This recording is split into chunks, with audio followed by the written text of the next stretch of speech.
Hoy tenemos como invitados, por un lado, a Javier Aparicio, que es director del Máster de Edición IDEC en la Universitat Pompeu Fabra, que nos ha acogido aquí en su casa. Bienvenido, Javier, y gracias por estar con nosotros. Y Luis Collado, que es el responsable para España y Portugal del programa Google Búsqueda de Libros. Gracias, Luis, y bienvenido. Es decir, eso con las nuevas tecnologías no está cambiando, yo creo. Al fin y al cabo, el papel del editor sigue siendo absolutamente relevante a la hora de publicar un libro. Lo que ocurre es que tienen que ser editores enfrentados a los nuevos. Y ahora mismo en la red es donde está realmente la gente y está hablando y se plantean cosas, etc. Entonces yo creo que el editor y los nuevos editores que se forman, me parece que es absolutamente clave que estén donde está la gente y donde está un poco el ruido social, ¿de acuerdo? Y por otro lado, yo creo que el editor también lo que tiene que es ser consciente de que hay nuevas tecnologías, que son nuevas tecnologías que la gente usa y que por lo tanto tiene que pensar cómo integrar su trabajo editorial en ese nuevo mundo de las nuevas tecnologías. Nosotros no nos podemos permitir el lujo de decir, bueno, la tecnología que ya tenemos va a ser hegemónica ya, porque no es así. Y si lo es, no lo es en todos los mercados. Y si lo es en todos los mercados, no lo es para todos los libros. Y por lo tanto hay que ir con mucho cuidado, porque hay mercados y hay libros, hay tipos de libros, es decir, hay géneros y hay modalidades de edición que van a tener que aprovecharse de las tecnologías que ya son las que son, y que siempre son buenas. O sea, yo veo muy pocas pegas a las tecnologías hegemónicas, es decir, son las que son, hay que buscarle virtudes. Buscarle pegas a algo que ya te ha ganado la partida es absurdo, con lo cual solamente me interesan las cosas buenas. Entonces las cosas buenas son muchas, pero no lo son a la vez, no lo son para todos los libros iguales, para todos los mercados. Entonces nosotros tenemos un problema muy grave, que he comentado con otros directores de másters en el extranjero, que hay muy pocos además por ese motivo, de edición, y es que nosotros no tenemos profesionales que nos lleguen con un título de editores. Los másters de marketing o de económica o de finanzas, todos van con su título, ¿no? El máster tiene que empezar de cero para los que no saben nada, y tiene que atender a los que ya hace muchos años que están siendo editores, tanto en papel como online. Nosotros hemos tenido estudiantes que han montado hace muchos años empresas de publicidad y difusión del libro solamente online, y por lo tanto tenemos que jugar a las dos cosas, y eso no es fácil. Yo recuerdo hace muchos años en una feria de Frankfurt que un ingeniero de Canadá, que era editor del libro científico del MIT, me dijo, no, hay una cosa fantástica que es el ebook, etcétera. Y yo recuerdo que llevábamos 2 años en el máster y ese día fue el apocalipsis. O sea, ese día, bueno, hablamos con muchísimos editores y todos decían, Dios mío, esto va a matar aquello, como decía Humberto Eco, ¿no? Bueno, de esa tecnología de TFT hemos pasado a otra en la que yo creo mucho, y me la han demostrado, que es la tecnología de tinta electrónica, y yo creo que eso sí que va a regularizar más el que la nueva tecnología vaya más rápido, sea más accesible, sea más socializable o socializada, sin perjuicio ni de determinadas cuestiones como la vista, y sin perjuicio de algo que luego quizá podríamos hablar, que es algo que me interesa mucho, que son los hábitos de lectura. Y yo creo que esta tecnología nueva sí que se parece mucho, tiene lo bueno, o está empezando a tener lo bueno del libro en papel y todo lo que significa la edición online. Entonces parece que estamos hablando de cosas como si estuvieran encontradas Sí. entre sí. Tecnología, y libro, hábito, experiencia, uso, etc.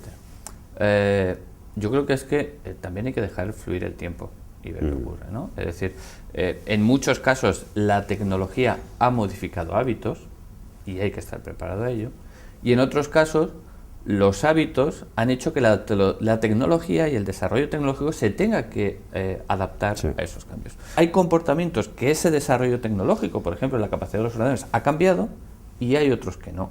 Y la tecnología se ha tenido que adaptar en muchos casos, ¿no? Entonces, no es buscar un vencedor si la tecnología va a ser la que gane o no, ¿no? Lo que hay que hacer es, yo tengo unos hábitos, tengo unas experiencias, etcétera, pues voy a aprovecharme cómo la tecnología me va a hacer la vida más fácil o más atractiva en lo que hago, ¿no? Claro, la tecnología no solamente como, digamos, vía final, sino todo el proceso, ¿verdad? El proceso hoy en día Es un proceso tecnológico, ¿no? Los fotolitos ya no existen, la impresión digital lo ha cambiado absolutamente todo. Hay libros que ya no se reimprimen porque la reimpresión ya es virtual, online, a través de una página web que va añadiendo contenidos a los contenidos publicados solo una vez en papel. Nos quejamos, casi todo el mundo nos quejamos de que el recorta y pega no es un mecanismo de construcción de textos. O sí que lo es, pero no nos interesa eso. Nos interesa el recorta y pega como un mecanismo de recepción de textos, porque eso afecta a la formación del individuo y eso afecta a los discursos sociales y políticos del individuo, y eso es muy grave. Hasta hace unos pocos años nosotros no detectábamos que el estudiante leyera fragmentos de distintas unidades de contenido, que llamamos libros. Leían uno y, bueno, digamos, sintetizaban parte de la información de esa unidad de contenido llamado libro número 1. Vale, y esto podrían hacerlo mejor o peor. Ahora estamos en una situación que está afectando, al margen de la universidad, que no interesa nada, está afectando a la formación del individuo. Y es que estamos ya en un proceso en el que ya no se hace una síntesis de la unidad de gestión de la unidad de contenidos 1. Se toma un fragmento de la unidad 1, un fragmento de la unidad 2 y uno de la 3 y uno de la N. Y el resultado es un discurso fragmentado, totalmente ambiguo, porque es fuertemente contradictorio, fuertemente repetitivo y fuertemente ilógico. Y cuidado con esto, porque esto ya no es una cuestión de la universidad, es una cuestión de individuos que están pensando con unas fuentes de contenidos, de información, que ya no leen de una vez. Es decir, es una máquina de descontextualizar las cosas. Pero ese discurso es Frankenstein, es el resultado de trocear N discursos de forma además aleatoria. Tiene sus ventajas y sus inconvenientes. Sí. ¿No? En la sociedad de la información en la que estamos hay tal volumen de información que la clave está en cómo discernir lo que es bueno, lo que es malo, o lo que me interesa o no me interesa, ¿no? Entonces, por eso el papel del editor, por ejemplo, sigue siendo tan importante, ¿no? Porque hace ese tipo de trabajo de selección, claro. Porque la verdad es que hay un volumen de contenidos rodando por ahí, o accesibles a través ya de medios tradicionales o nuevos medios, que te puede superar por completo. Desde el punto de vista del creador del contenido, del generador o del el dueño del contenido, es cómo hacerse ver, cómo hacerse notar. Porque hay tal volumen que eso es lo primero, romper clichés establecidos. Nosotros entendemos un libro como una obra cerrada, ¿de acuerdo? Una obra cerrada, protegida por un numerito que dice que eso es una obra única en sí misma, ¿no? El libro no tiene por qué ser en papel, pero tiene que ser un libro. Cuidado. Hace muchos años que los que nos dedicamos a teoría de la ficción o teoría de la literatura ya hemos asumido la muerte del autor de Roland Barthes, el hipertexto de Landau, Borges es hipertextual pero sin serlo porque es lineal. Muchas de las lecturas que hacemos son lecturas que solamente se entienden si son hipertextuales y no lineales. Todo esto está asumido.